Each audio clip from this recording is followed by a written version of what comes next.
안녕하세요, 화쌤입니다. 오늘은 평생 동안 수백만 원에서 수천만 원을 절세하는 세금 상식 2편 사업장 매출 필요 경비 편입니다. 2편 영상을 시청하기 전에 1편에서 개인 사업자 및 프리랜서 분들이 앞으로 절세를 하기 위해 종합소득세 신고의 큰 틀을 알아봤습니다.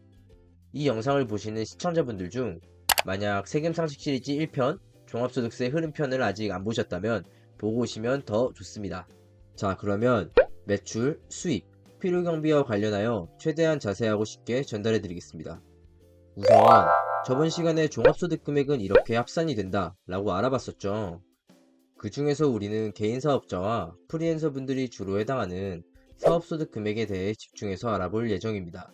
이자 소득 금액부터 배당 소득 금액, 기타 소득 금액 등은 따로 영상을 제작해 볼 예정이고, 주된 수입원이 사업소득이기 때문에 사업소득을 확실하게 이해하면 나머지 소득에 대해 이해하는 건 어렵지 않기 때문이죠. 첫 번째, 사업소득 금액은 매출, 수입, 빼기 필요 경비로 이루어진다. 여기서 말하는 사업소득 금액은 실제로 내 주머니에 들어오는 소득을 말합니다. 예를 들어 사업자분들이 김밥 한 줄 2,500원에 팔았을 때 1,000원 정도가 남는다고 하면 1,000원은 내 주머니에 들어가고 1,500원은 김밥을 팔기 위해 들어가는 필요 경비, 즉 인건비라든지 임차료라든지 재료비 등이 포함이 되는 거죠. 이렇게 사업소득 금액은 실제로 내 주머니에 들어가는 소득 1,000원을 말하는 거고, 매출은 김밥 한 줄 2,500원을 말하고 필요 경비는 김밥 한 줄을 만드는 데 들어간 비용, 인건비, 임차료, 재료비가 포함된 1,500원을 말합니다. 그래서 사업소득은 결국 수입에서 비용을 뺀 개념으로 순수익 또는 순이익이라고 생각하시면 이해하기가 수월하실 거예요. 이번에는 매출, 수입에 대해서 자세히 알아볼게요. 수법에서는 매출에 대해 총 수입 금액이라고 말하고 있고, 사업자분들이 생각하시는 건 장부에 작성하여 관리하고 있는 매출 혹은 수입과 같은 개념이라 생각하시면 됩니다. 하지만 여기서 칭하는 매출에는 어떤 사업자인지에 따라 차이가 발생합니다. 일반 과세 사업자의 경우 매출은 공급가액, 부가가치세를 제외한 금액으로 합니다. 단위과세 사업자의 경우 매출은 공급대가, 부가가치세를 포함한 금액으로 합니다. 면세 사업자의 경우에는 매출은 공급가액, 면세로 인해 부가가치세가 없기에 제외한 금액으로 합니다. 여기서 보시면 일반 면세 사업자는 매출에 대해 공급가액이라고 적혀있고, 간이 사업자는 공급대가라고 적혀있죠. 이 차이는 세법에서 매출에 대해 부가가치세를 포함하지 않으면 공급가액, 매출에 대해 부가가치세를 포함하면 공급대가라고 부르기 때문입니다.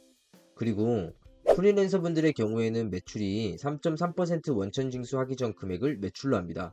즉, 통장에 들어오는 실수령액이 아닌 세전 금액을 세법에서 매출로 하고 있습니다.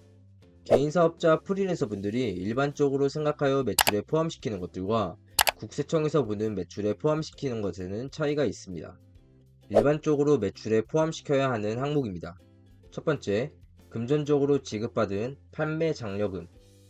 두 번째, 부동산 임대사업자의 경우 보증금에 대한 간주임대료, 보증금에 대한 이자라고 생각하시면 됩니다. 세 번째, 고용지원금 및 정부지원금. 네 번째, 관세 환급금. 다섯 번째, 신용카드 매출전표 발행세액 공제. 여섯 번째, 전자세금 계산서 발행세액 공제.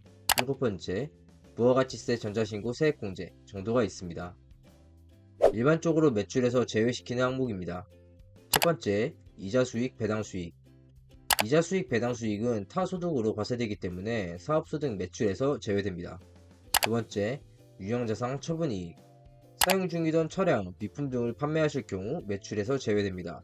토지, 건물 등은 양도세로 과세되기 때문에 사업소득 매출에 포함되지 않습니다. 세 번째, 종합소득세 전자신고 세액공제. 여기까지 매출 수입에 대해 알아봤고, 이번에는 필요 경비에 대해 알아보겠습니다.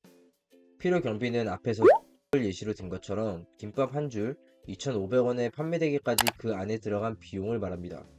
비용에 대한 큰 항목을 살펴보자면 원재료 및 재료비, 임차료, 인건비, 기타 부대비용, 마케팅비, 지급 수수료 등이 있습니다.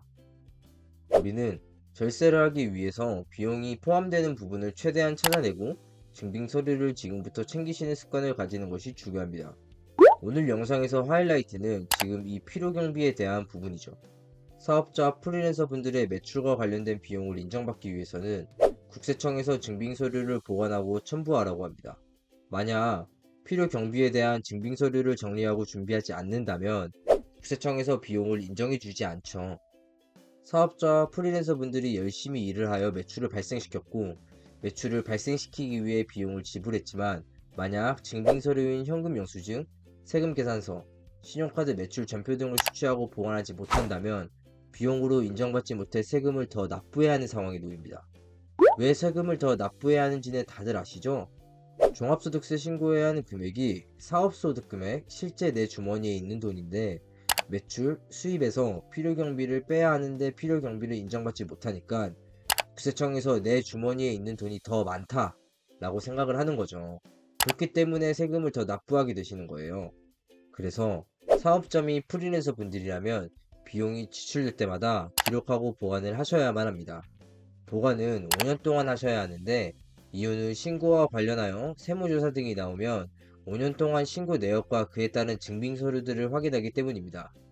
사업자가 사업과 관련해 다른 사업자와 거래가 있다면 무조건 세금 계산서, 현금 영수증, 신용카드 매출 정표 등을 꼭 받으셔야 됩니다. 세법에서 경비로 인정되는 항목입니다. 첫 번째, 종업원의 급여 및 퇴직급여. 두 번째, 사업과 관련된 자산에 대한 수선비, 유지비, 임차료, 보험료. 세 번째, 사업과 관련된 세금과 공과금. 네 번째, 개인 사업자가 부담하는 건강보험료, 산재보험료. 다섯 번째, 사업과 관련된 대출이자 비용. 대출 언급은 안 되고 이자 비용만 비용으로 인정이 됩니다. 여섯 번째, 감가상각비. 건물, 자동차의 경우 내용연수 기간에 따라 비용으로 인정이 됩니다. 일곱 번째, 상대 사업자에게 지급하는 장려금, 접대비를 말합니다. 여덟 번째, 종업원에게 지출한 복리후생비. 아홉 번째, 광고선전비. 광고선전비는 마케팅, 홍보를 위해 사용된 비용을 말합니다. 열 번째, 기부금. 나라에서 지정한 곳 혹은 교회 사찰 등에 기부를 하신 경우 비용으로 인정받으실 수 있습니다. 이외에도 사업의 매출과 관련되어 비용이 지출이 되었다면 대부분 경비로 인정이 됩니다. 자, 그래서 지금 보시는 사업자 및 프리랜서 분들이라면 이러한 비용에 대해 지금부터 증빙 서류들을 준비하셔야 합니다. 그렇지 않으면 내년에 있을 종합소득세 신고 때 세금 폭탄을 맞을 수도 있고, 부가세 신고를 하실 때에도 매입에 대한 부분을 인정받지 못해 세금 폭탄을 연달아 맞게 됩니다. 그래서 사업자분들이 직접 정보를 작성하는 프로그램을 쓰시거나 세무사한테 기장을 하여 세금에 대한 부분을 맡기고 사업에 집중을 하시는 거죠. 사업자 및 프리랜서 분들에게 절세를 위해 가장 중요한 건 사업과 관련된 비용이라면 꼼꼼하게 기록하고 증빙 서류를 꼭 받으셔야 한다는 거 잊으시면 안 됩니다. 이렇게 오늘 사업소득 금액이 어떻게 결정이 되고 매출과 필요 경비에 대한 부분을 알아봤는 데 도움이 되셨나요? 다시 한 번 더 말씀드리지만, 사업을 하시는데 절세를 하기 위해 가장 중요시 되고 꼼꼼하게 관리해야 할 부분은 비용입니다. 사업과 관련된 비용이 절세의 첫 시작이며, 세금 폭탄을 맞을지 절세하여 세금을 납부하게 될지는 사업자 및 프리랜서 분들에게 달려 있습니다.